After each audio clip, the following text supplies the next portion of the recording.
Bonjour à tous, aujourd'hui nous allons parler de We Bury the Dead, un film de zombies dans lequel on retrouve Daisy Ridley, la jeune actrice de la dernière trilogie Star Wars. J'espère pour elle qu'on l'associera un jour à autre chose, mais ça semble pour le moment mal parti. Aucun budget officiel n'a été communiqué, on ne connaît donc pas l'envergure de la production, mais de ce que j'ai vu à l'écran, ça ne devait pas être une grosse enveloppe.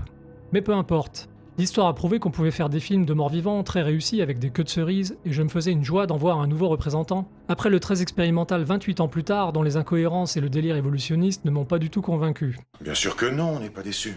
T'es déçu, toi? Moi? Oh non, non. Tu vois bien.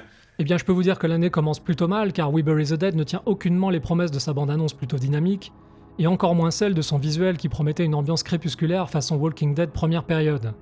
Ce que vous voyez sur l'affiche dure 2 minutes, perdu au milieu d'un récit long et ennuyeux dans lequel il ne se passe quasiment rien d'intéressant. Alors de quoi ça parle cette affaire? Le film nous raconte l'histoire d'Eva, une jeune américaine partie en Tasmanie à la recherche de son mari, alors que le pays a été gravement touché par une arme expérimentale américaine qui a tué ou transformé en zombie une partie de la population.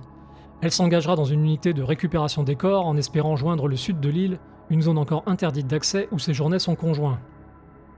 Alors pour être franc, même si ce road movie ne tient pas la route, je lui reconnais malgré tout une ou deux qualités par-ci par-là. Pour commencer, et ce n'est pas rien, les personnages ont des réactions à peu près normales tout le long du métrage. Ils agissent logiquement, ce qui tient tout simplement du miracle, à une époque où la plupart des scripts semblent avoir été rédigés par des singes.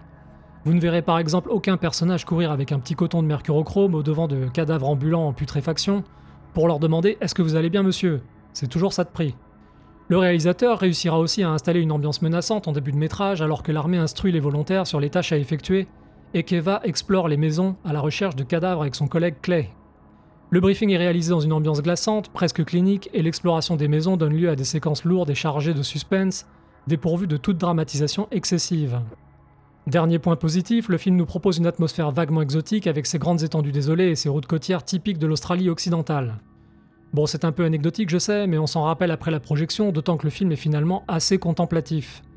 Zach Hilditch soigne son cadre, et sans aller jusqu'aux extrémités graphiques d'une série Apple, on peut dire que l'ensemble est joliment filmé. Rien à dire de particulier côté jeu d'acteur, tout le monde fait le job correctement, Daisy Ridley incluse. Mais d'une manière générale, n'espérez pas grand chose de ce film car tout dans We Bury the Dead est fait pour vous frustrer et pour diluer le peu de tension qui pourrait exister. On a fait une terrible erreur. On se prend à imaginer un emballement des événements et des incidents qui n'arrivent jamais. Par exemple, les bénévoles chargés du nettoyage respectent tellement bien leurs consignes de sécurité qu'aucun accident ne sera à déplorer. Là, c'est le moment où vous vous dites que c'est une très bonne chose et qu'on sort enfin des poncifs du genre. C'est le moment où vous pensez que le réalisateur a un autre tour dans son sac pour créer la surprise de manière inattendue. Malheureusement, vos scénarios imaginés resteront de l'ordre du fantasme. N'attendez aucune scène choc de We Bury the Dead, il n'y en aura pas. T'as vu quelque chose, toi? Non, rien. Le problème, c'est qu'il est vendu comme un film de zombies, alors que ça n'en est pas vraiment un. Car même s'il y a effectivement des morts-vivants dans le métrage, ils y jouent un rôle tout à fait accessoire. Ils n'intéressent absolument pas le réalisateur qui préfère se concentrer sur la relation d'Eva et de son mari. Au final, on est plutôt sur une sorte de road movie un peu mou, assorti d'un drame psychologique, bien loin d'un véritable film d'horreur. La tragédie vécue par Eva nous sera révélée au compte-gouttes à travers une série de flashbacks inintéressants, dont le dénouement très convenu m'a laissé aussi dubitatif que les protagonistes. Ça valait le coup de venir. Je n'attendais pas de retournement de situation particulier, Dieu sait qu'on commence à en avoir une indigestion, mais j'attendais tout de même un peu plus de cette histoire de deuil cousue de fil blanc. Si encore il y avait du rythme et du suspense, ça aurait pu aider, mais le film en manque terriblement et on ne peut pas dire qu'il soit généreux avec le spectateur. Le réalisateur a probablement senti qu'il manquait quelque chose et il essaye en vain d'installer un climat angoissant autour de ses protagonistes sans jamais vraiment y arriver. Car comme le film nous l'explique très bien, l'incident qui sert de point de départ à l'histoire est parfaitement maîtrisé. Dans l'ensemble, les zombies sont sous contrôle, on peut se promener sans être inquiété plus que ça, et il n'y a aucun problème de contamination par morsure, ce qui réduit largement l'angoisse générée habituellement par une invasion de morts-vivants. Qu'est-ce que c'est que ce cirque, dis-moi? C'est cool, patron, c'est cool. C'est surtout ridicule. Dans le pire des cas, ils vont seulement réussir à vous stresser avec leur grincement de dents s'ils ne sont pas déjà couverts par vos ronflements.